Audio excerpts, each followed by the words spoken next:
Saudara-saudari yang terkasih, kita jumpa lagi dalam Pelita Hati di Honian Channel hari ini, Jumat 11 Juli 2025, hari biasa dalam Pekan Biasa yang ke-14, bertepatan dengan peringatan wajib Santo Benediktus seorang Abbas. Bersama saya Romo Thomas Suratno SC dari komunitas SC Teluk Betung, Bandar Lampung, mendengar dan merenungkan sabda Tuhan, yakni firman Tuhan yang tersurat dalam Injil Matius bab atau pasal 10 ayat 16 sampai dengan ayat 23.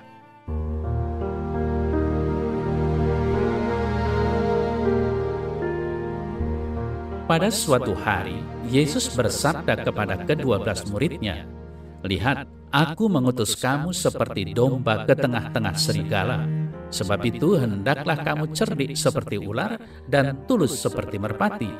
Tetapi waspadalah terhadap semua orang, karena ada yang akan menyerahkan kamu kepada majelis agama dan mereka akan menyesah kamu di rumah ibadatnya. Dan karena aku, kamu akan digiring ke muka penguasa-penguasa dan raja-raja sebagai suatu kesaksian bagi mereka dan bagi orang-orang yang tidak mengenal Allah. Apabila mereka menyerahkan kamu, janganlah kamu khawatir akan bagaimana dan akan apa yang harus kamu katakan. Karena semuanya itu akan dikaruniakan kepadamu pada saat itu juga. Karena bukan kamu yang berkata-kata, melainkan Roh Bapamu. Dia yang akan berkata-kata di dalam kamu. Orang akan menyerahkan saudaranya untuk dibunuh. Demikian juga seorang ayah akan anaknya, dan anak-anak akan memberontak terhadap orang tuanya dan akan membunuh mereka. Dan kamu akan dibenci semua orang oleh karena namaku, tetapi orang yang bertahan sampai kesudahannya akan selamat. Apabila mereka menganiaya kamu dalam kota yang satu, larilah ke kota yang lain. Karena aku berkata kepadamu, sesungguhnya sebelum kamu selesai mengunjungi kota-kota Israel, Anak Manusia sudah datang."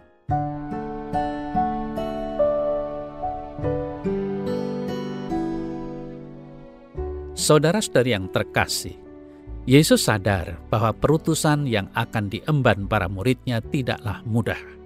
Oleh karena itu, mereka perlu mempunyai kecerdikan dan ketulusan.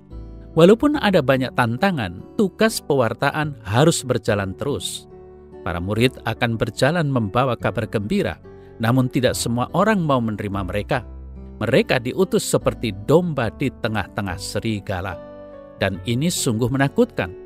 Tetapi Kristuslah yang mengutus mereka. Dan ini sungguh membuat mereka terhibur. Karena Ia yang mengutus mereka pasti juga akan melindungi dan meneguhkan mereka. Tetapi agar mereka tahu hal terburuk apa yang harus mereka hadapi, Ia memberitahu kepada mereka secara khusus masalah-masalah apa yang harus mereka ketahui akan terjadi. Saudara-saudara yang terkasih, pada bagian akhir kisah tadi digambarkan bahwa orang yang bertahan sampai pada kesudahannya akan selamat. Sangatlah menghibur dalam hal ini untuk mengetahui, pertama, bahwa akan ada akhir dari segala penderitaan ini. Penderitaan bisa saja berlangsung lama, namun tidak akan terus ada untuk selamanya. Lalu yang kedua, bahwa walaupun berbagai kesukaran itu terus berdatangan, kita bisa menanggungnya. Seperti halnya masalah-masalah itu tidak akan ada untuk selamanya, demikian pula masalah-masalah itu bukan tidak tertahankan. Kita bisa menanggungnya sampai pada kesudahan, karena kita akan ditopang di atas kesukaran itu oleh Tuhan sendiri. Allah akan memberi kita kekuatan yang dibutuhkan. Akhirnya yang ketiga, keselamatan merupakan upah kekal bagi mereka yang bertahan sampai pada kesudahannya. Saudara-saudara yang terkasih, iman akan mahkota kemuliaan telah menjadi penghibur dan kekuatan bagi orang-orang kudus yang menderita di segala zaman. Ini bukan hanya suatu dorongan bagi kita untuk bertahan, melainkan juga suatu ajakan agar kita bertahan sampai pada kesudahannya. Orang yang hanya bertahan sebentar saja dan dalam masa pencobaan menjadi murtad sudah berjuang dengan sia-sia dan juga akan kehilangan segala sesuatu yang telah mereka capai. Hanya orang yang bertahan sampai akhir sajalah yang pasti akan mendapat imbalan, dan hanya mereka saja. Setialah sampai mati, maka akan kita dapatkan mahkota kehidupan. Maka di zaman ini pun, saudara-saudari yang terkasih, pesan Yesus yaitu yang pertama, kita harus menjadi cerdik, yakni cermat dalam melihat kebutuhan dan perkembangan zaman sehingga tidak terseret oleh tawaran dunia. Lalu yang kedua, tulus, yakni menunjukkan sikap hati yang tanpa pamrih dalam mewartakan dan tidak mencari keuntungan bagi diri sendiri.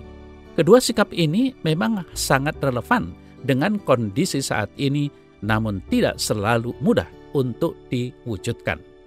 Ada banyak godaan dan tawaran yang membuat kita bisa melalaikan tugas utama kita. Maka diperlukan komitmen dan ketegasan sikap dalam mewartakan kabar gembira. Saudara-saudara yang terkasih, kita diutus dan dibekali oleh Tuhan untuk terus bergerak maju. Untuk itu kita tetap harus membekali diri dan membina diri agar semakin cerdik dan tulus. Mari kita mulai dengan memberi kesaksian akan kabar gembira ini dari yang paling dekat dengan kita, keluarga, tetangga kita, tempat di mana kita bertugas, atau di mana saja kita berada.